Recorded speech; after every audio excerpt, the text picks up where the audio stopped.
Surprise, surprise, this video is sponsored by Surfshark VPN. They're offering you 83% off with 3 extra months for free when you use the promo code Jack Howard. That's my name, and I give you full permission to wear it out. You know this by now, but Surfshark are a VPN that allow you to protect your data, especially when you're out and about now that the world's opening up again. If you're using public Wi-Fi, a VPN encrypts your online data and helps you secure personal information. It also allows you to change your virtual location so you can access content that's not available in your area, or if you're on a holiday, you can access content that's available back at home when you're away in a country that doesn't have that thing that you want to watch. Again, they're offering you 83% off with 3 extra months for free when you use the promo code Jack Howard. Just a little warning before we start. This is probably going to be quite a self-indulgent video.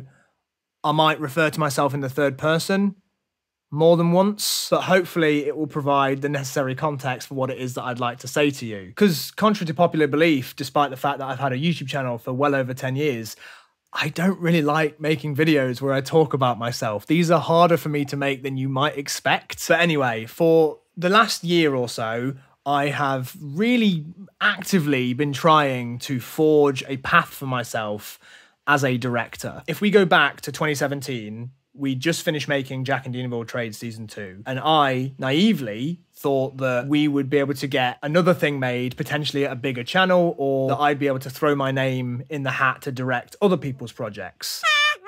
Because I definitely see myself more as a director than anything else. I've said this before, but writing to me is just being able to get to the directing. I don't sit in my own imagination and enjoy creating a world that way. I just like the filmmaking process more than I like the writing process, and I would much rather direct somebody else's script. And I'd spent a few years writing things that weren't getting made, and that just, it really wasn't fulfilling me, and it was kind of making me a bit depressed. So I knew that I wanted to actively change and try and just direct things more, but I didn't really know how to do that. I started getting more meetings with production companies and pitching on projects as a director.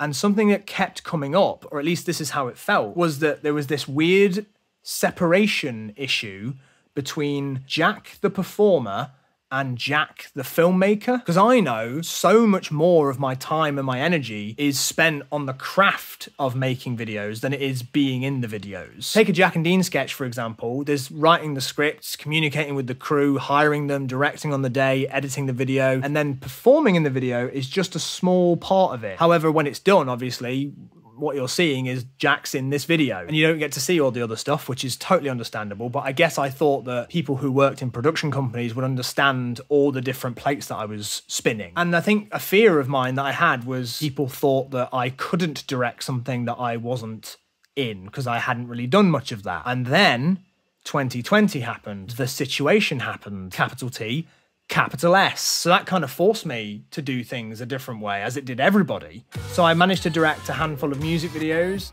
I did a small-scale TV advert at the end of last year for a brand called Rated People that you might have seen around. And we did that advert for a very, very small budget with the idea that it could lead to more stuff. And I'll be honest, the amount of times that I've had someone say to me, do this thing and it might lead to a bigger thing, 9 out of 10 times, nothing happens. But I'm always okay with that because I'd rather be making something than not making something. However, this time, my friend Ardy, who runs M&C Saatchi Accelerator, who made those adverts, he called me a few months later and he offered me a big boy TV advert. And this time it was going to star Matt King, who you might know as Super Hands from Peep Show. Tell you what, that crack is really Moorish. This is the biggest job that I've had in maybe ever. And, well, you know, because you've read the title, 2 days before that shoot, I tested positive for COVID. I dodged it for a good 18 months, then it got me 2 days before the biggest shoot of my entire career.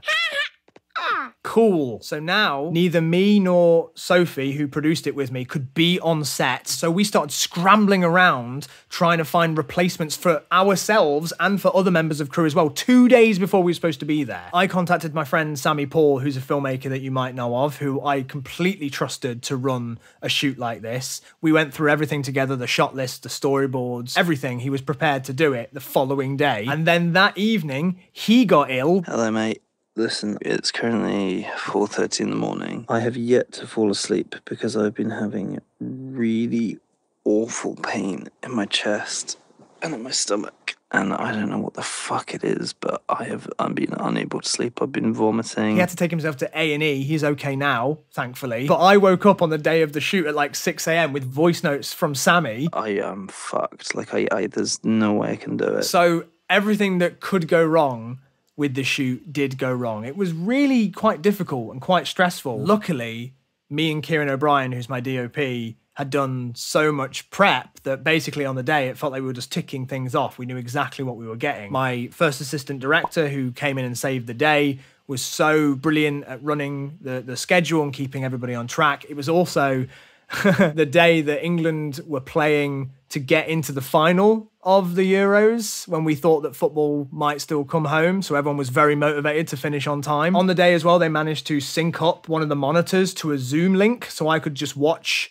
basically as if I was in another room on set. And I'll be honest, there was a few perks to directing from home. I ordered myself a Nando's. It was all right. It wasn't as much of a hindrance as I was expecting it to be. I edited it right here, I delivered it, and it should be on television now. You won't catch me buying a new car. Before you know it, you've outgrown it. You want all the latest tech?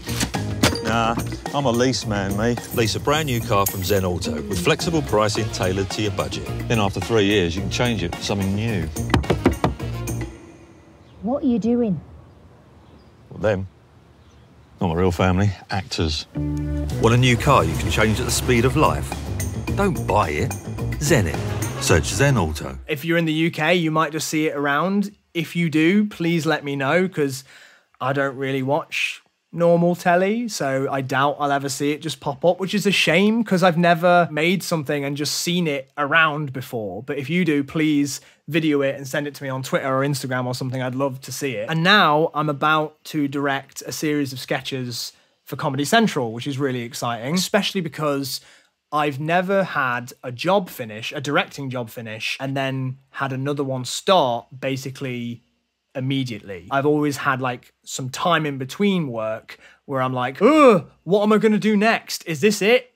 Am I done forever? Was that my last one? The reason I tell you all of this is because I want to say that I think that in order to focus on that part of my life a bit more, something needs to go.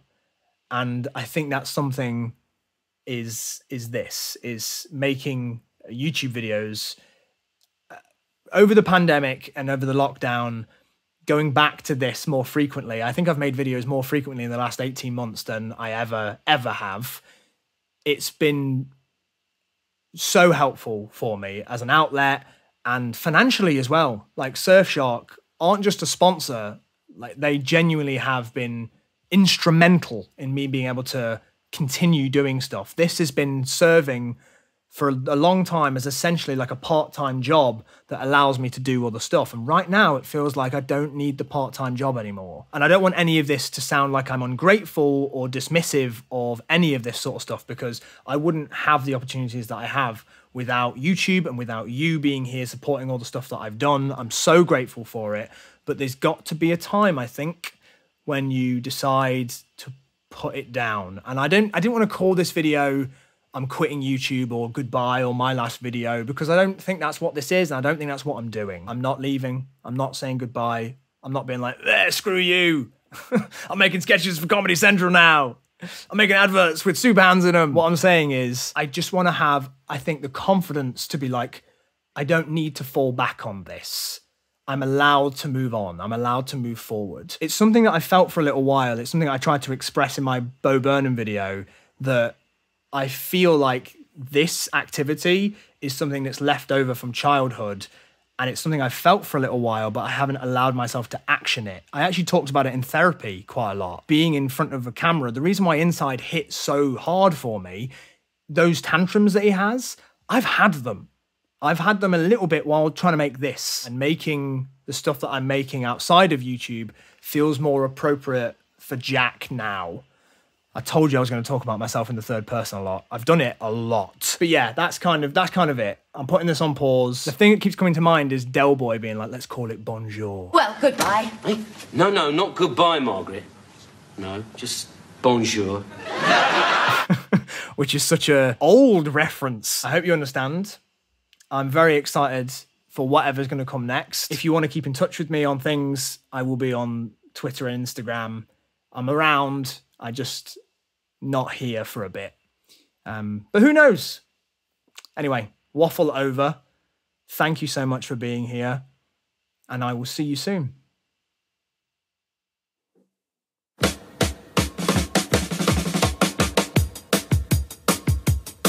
We got some off-price crack ties, some miles and miles of carpet tiles, TVs, deep freeze and David Bowie LPs, pool games, gold chains, wuss names and header push, some Trevor Francis track suits from a mush and shepherd's bush.